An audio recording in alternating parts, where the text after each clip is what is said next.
Hello les amis et bienvenue sur la chaîne Atech. Aujourd'hui, nous vous avons encore préparé une vidéo très spéciale.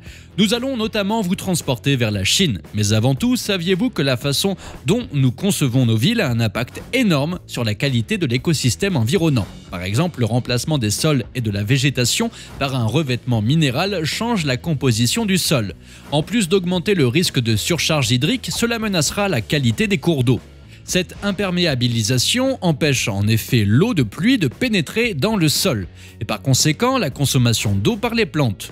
Ne pouvant être évacuée normalement par la terre et les plantes, l'eau s'accumule donc à la surface. De ce fait, elle se mélange aux polluants urbains tels que le mazout, les déchets et autres produits chimiques.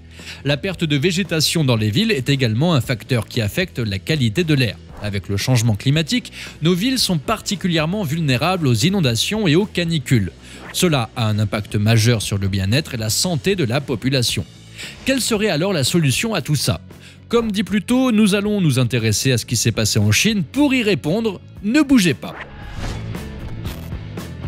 Savez-vous que ce pays a aujourd'hui ce que l'on appelle une ville éponge? Selon lui, c'est sa stratégie pour lutter contre le changement climatique. C'est lors de la dernière assemblée sur le réchauffement climatique que Xi Jinping, le président de la République populaire de Chine, a annoncé sa grande surprise.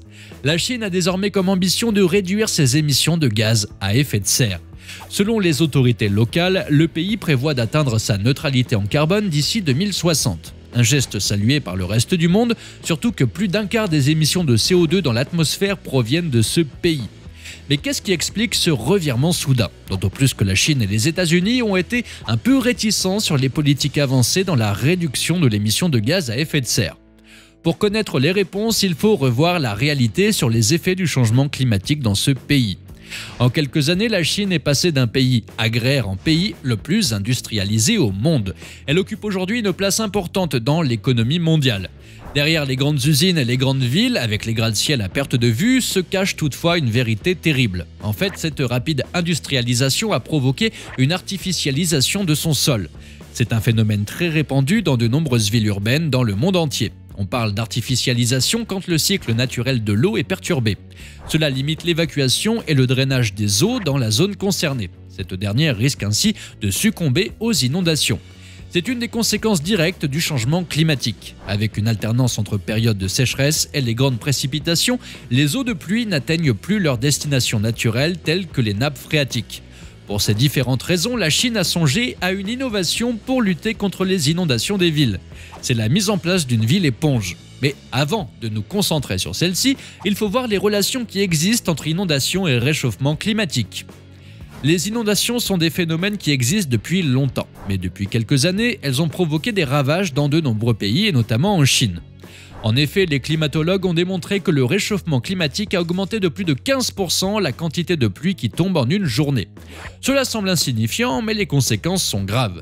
C'est surtout le cas des villes qui ont du mal à évacuer les eaux. Ces études ont par ailleurs été réalisées avec les pluies en Allemagne. Pour la Chine, la dernière inondation provoquée par de fortes pluies s'est produite en 2021 à Zhengzhou, avec un bilan lourd de 33 morts et plus de 200 000 habitants évacués. Les autorités chinoises pensent que le projet de ville éponge doit être mis en place le plus rapidement possible. En fait, l'inondation a été provoquée par des pluies diluviennes dont la quantité correspond à presque une année de pluie. De plus, la ville ne dispose pas d'un système assez efficace pour assurer l'évacuation et le drainage de ces eaux. Toutes ces raisons ont poussé les dirigeants chinois à changer leur position et à choisir la voie de la réduction de l'émission de gaz à effet de serre. L'une des réponses avancées pour protéger la population de telles inondations et pour assurer une bonne gestion des eaux de pluie se trouve dans cette stratégie. Le concept de ville éponge n'est pas pour autant nouveau. De nombreuses villes d'Europe, en proie à de fortes précipitations et à des inondations, l'utilisent déjà. Les villes hollandaises font déjà appel à cette méthode, mais aussi certaines régions qui subissent un risque élevé d'inondation en raison de leur situation géographique unique. Mais la méthode est devenue célèbre avec la décision de la Chine de l'appliquer sur ces villes en danger d'inondation. Mettre en place un tel système dans un pays aussi vaste que cette dernière est un vrai défi qui relève des projets titanesques. Lancé en 2014, le projet de ville éponge vise à améliorer la capacité d'absorption en eau de pluie des villes urbaines chinoises. L'objectif est d'atteindre un résultat de plus de 80% en 2030. L'objectif est de s'adapter à ce phénomène provoqué par le réchauffement climatique, mais aussi d'avoir de l'eau en stock durant les périodes sèches. Mais comment réaliser ce concept ? Pour faire simple, la ville éponge permet de rendre une ville perméable à l'eau. Le concept consiste notamment à créer des espaces pouvant absorber une quantité importante d'eau. Ces aménagements ont par contre déjà été considérés comme inaptes dans certaines villes. Et depuis, les urbanistes ont complètement changé de méthode. Ils ont installé des toitures végétalisées, des lacs et des parcs. Tous ces endroits permettent en un temps d'absorber les premières pluies qui tombent. Le but d'un tel système est de réduire la quantité de l'eau qui emprunte les réseaux classiques de la ville. En Chine, de nombreuses villes comme Jinhua se dotent déjà de ce système. Mais le concept de ville-éponge ne résout pas seulement les problèmes d'inondation. En fait, les problèmes liés à l'adduction d'eau dans les grandes villes sont également résolus. De nombreux pays dans le monde n'arrivent pas à satisfaire les besoins en eau de leur population. En aménageant une ville-éponge, les autorités chinoises espèrent alors collecter une quantité énorme d'eau pour pouvoir l'utiliser en cas de sécheresse. Mais face à l'étendue de la Chine, cette solution est encore loin d'atteindre ses objectifs. Pour aider les villes à la mettre en place, des villes expérimentales ont été choisies avant de la vulgariser sur toute la province. La Chine vise également une autonomie hydrique pour tous les territoires qui décident de se transformer en ville éponge. Mais ce système est considéré par de nombreuses personnes comme un moyen de limiter les effets du réchauffement climatique. Beaucoup se demandent s'il ne faut pas plutôt traiter le problème à sa source, c'est-à-dire à l'émission de gaz à effet de serre elle-même. En attendant, une étude a été réalisée en 2019 par le World Resources Institute, qui est un organisme de recherche international. Cette institution a examiné les pays souffrant de pénurie chronique d'eau.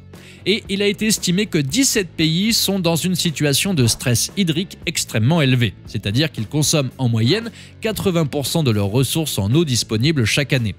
La région du Moyen-Orient et de l'Afrique du Nord, par exemple, sont parmi les plus exposées à ce stress hydrique. Et cela est grandement dû à la sécheresse prédominante dans ces régions. Dans le même temps, ces villes et d'autres souffrent de graves inondations presque chaque année. Pensez-vous que le système des villes éponges serait une solution viable pour elles ? Dites-nous ce que vous en pensez en commentaire. Ça y est tout le monde, notre vidéo touche déjà à sa fin. Si vous l'avez aimée, n'hésitez pas à la partager. Et surtout, n'oubliez pas de vous abonner et d'activer les notifications pour ne rien rater de nos prochaines vidéos. Si vous avez des questions, laissez-les nous dans les commentaires et en passant un petit pouce bleu de votre part nous ferait également un réel plaisir. À bientôt sur ATech.